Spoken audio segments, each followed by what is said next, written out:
But at that time, this wasn't coming across the desks of cabinet ministers. I mean, I don't know whether you ever had any dealings with it. I didn't. I didn't directly. I mean, there was definitely, there was the emerging prosecutions in places like Rotherham. And I guess there was a sense in Conservative circles that, this was embarrassing for Labour because these areas were run by Labour councils, that the Labour councils often drew a lot of support from the local Pakistani origin community, that they didn't want to kind of call it out. There was definitely, but we never thought that was something that you could sort of politically exploit, frankly. Really? I mean, I would have thought if you thought this was something which was embarrassing for Labour, you would have it was a way to politically.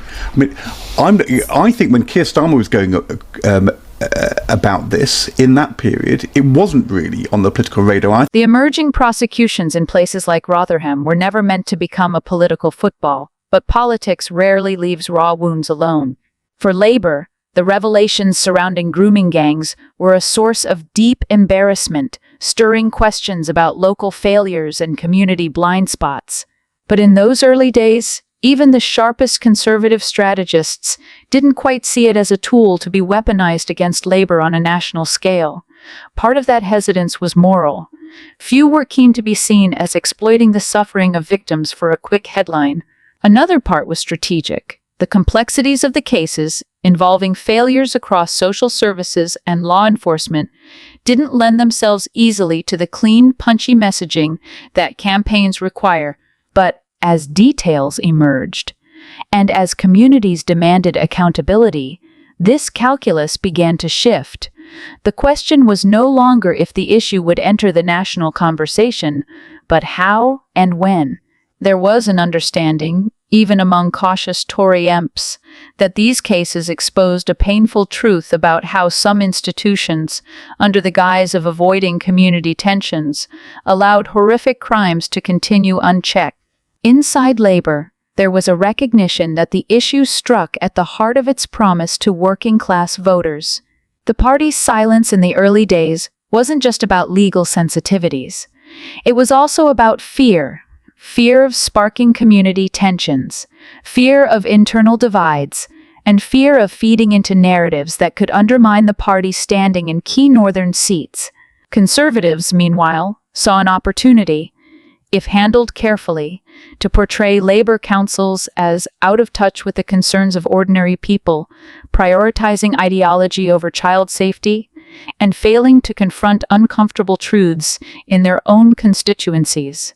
Yet, there was hesitation, even at the highest levels, about being seen as cynically using victims' pain for political gain.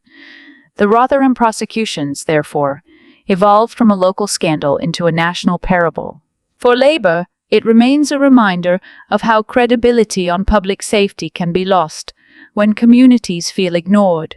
For the Conservatives, it became a case study in the politics of timing, how a story, once too sensitive to touch, can transform into a potent symbol of governmental and institutional failure, waiting for the moment when the public demands someone, anyone, to be held accountable.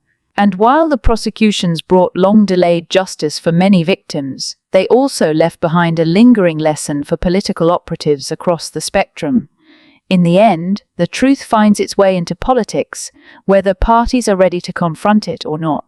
This is part of the problem, is that they announce something, but just under the surface, the details of it are either not there or it's not what it's made out to be. And this is where you get the trust decline and the institutional decline and all the catastrophes that we find ourselves in, is because detail is just lacking, or more likely Keir Starmer just gets up and lies to people. He doesn't read the room very well either at the moment. His popularity ratings are at an all-time low for any Prime Minister, and then announces something to sort of, it feels as though they're constantly just trying to cover up the problem. The government's ability to impact is non-existent. They are reacting to everything because they have control of nothing. I mean, if we look at this welfare reform bill, the government's authority is gone. Keir Starmer's premiership is over because the backbenchers have now taken control of the government, because all they have to do every single time is get enough of them, and they've shown that Keir Starmer will capitulate.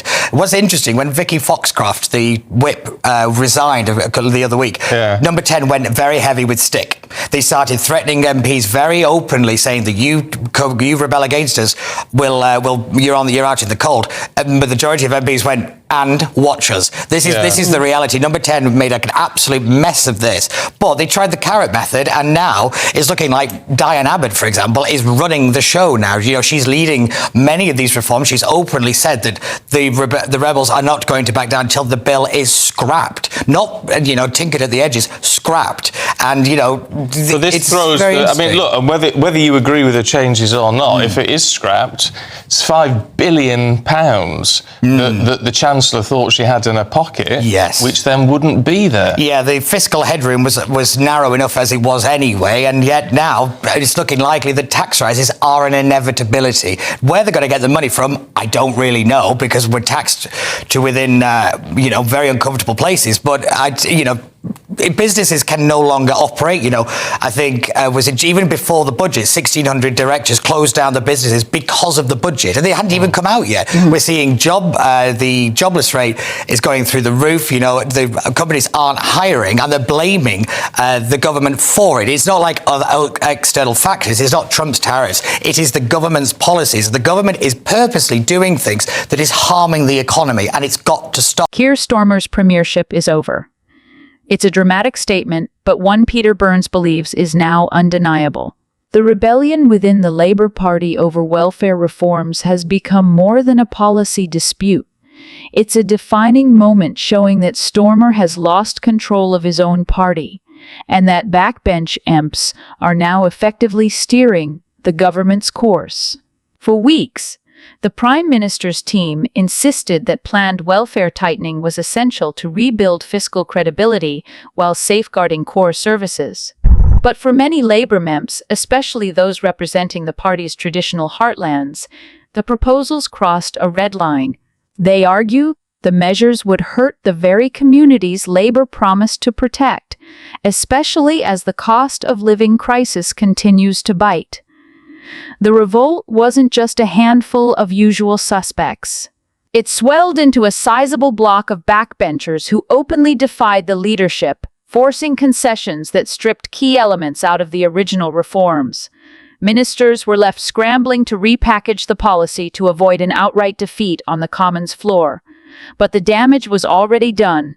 Starmer's allies insist he remains firmly in charge, pointing to ongoing support from trade unions and the shadow cabinet.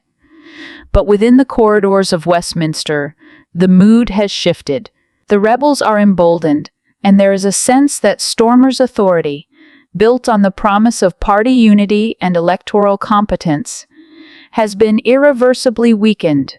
For Starmer, this crisis has exposed a deeper vulnerability. His strategy since taking over from Jeremy Corbyn was to present Labour as a stable, credible alternative to years of Conservative turmoil, willing to take difficult decisions to demonstrate economic seriousness. But in practice, that has meant embracing policies that alienate key parts of his own party, creating a tension that can only be contained for so long. The welfare rebellion may be the moment that tensions snap. Already, figures on the left of the party are calling for a rethink of the leadership's direction, while MPs in marginal seats are panicking over voter backlash. The Shadow Chancellor's attempts to reassure markets about Labour's fiscal stance are now in direct conflict with MPs demanding a bolder approach to social spending. Peter Burns may be blunt in his assessment, but the core of his argument is resonating within Westminster. Starmer's premiership may not literally be over today, but the authority that once defined it is clearly slipping away. As backbench MPs flex their muscles, the future direction of Labour is no longer decided in the leader's office alone.